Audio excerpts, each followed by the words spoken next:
서울대 병원이 지난 20년간 시행되고 있던 간병협약을 일방적으로 파기해 환자들의 간병비 부담이 가중되고 있다는 지적이 제기됐다. 공공운수노조 의료연대본부 서울지역지부는 7일 서울대 병원 본관 앞에서 기자회견을 열고 서울대 병원이 간병협약을 일방적으로 파기해 간병 노동자들에게 고용 불안을 초래하고 환자들에겐 간병 부담을 떠넘겼다고 지적했다. 의료연대에 따르면 서울대 병원은 지난 2004년 무료 간병 소개소를 통해 간병 업무를 하던 세 개 단체와 적정 간병료 책정, 간병사 임의 알선 금지 등을 골자로 한 간병협약을 체결했다. 이 협약에 따라 서울대 병원에 입원하는 환자와 보호자들은 불필요한 웃돈 등 추가 비용을 지출하지 않고도 안정적인 간병을 받을 수 있었고 간병사들은 최소한의 고용 안정을 유지할 수 있었다. 그러나 서울대 병원 측이 지난 3월 15일 일방적으로 협약 종료를 통보함에 따라 무료 간병 소개소에 대한 정보 접근이 제한을 당하게 되면서 무료 간병 소개소의 존재를 모르는 대다수의 환자들이 플랫폼을 통해 간병사를 구하게 되며 간병비 부담이 늘어나게 됐다는 것.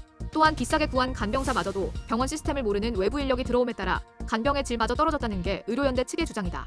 의료연대에 따르면 협약 지속 중 각 병동에 비치된 간병인 신청 안내문에는 협약 당사자 3개 단체 연락처와 간병료, 참고 사항에 대한 구체적 내용이 명시된 반면 협약 파기 이후 게시된 간병인 신청 안내에는 내원객이 알아서 구하라는 식으로만 표기가 돼 있다. 또한 한 외부 인력은 2주 동안 환자 목욕을 한 번도 안 시키고 신었던 양말을 벗겨주지 않아 환자의 발이 퉁퉁 부었으며 환자 병상 시트를 한 번도 갈아주지 않고 겹쳐 깔아 냄새가 심해졌으며 환자가 항의해도 싸우기만 하고 돌아간 것으로 알려진다.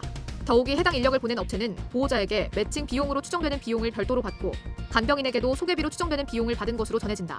윤태석 서울지부 부지부장은 간병협약은 서울대 병원의 의료 공공성을 회복하기 위한 하나의 장치이고 환자 보호자와 노동자 모두를 위한 장치라며 서울대 병원은 현재 단체 교섭을 진행 중이다. 간병협약 원상복구 요구를 병원이 수용하지 않는다면 서울대 병원 노조는 투쟁을 진행할 것이라고 밝혔다.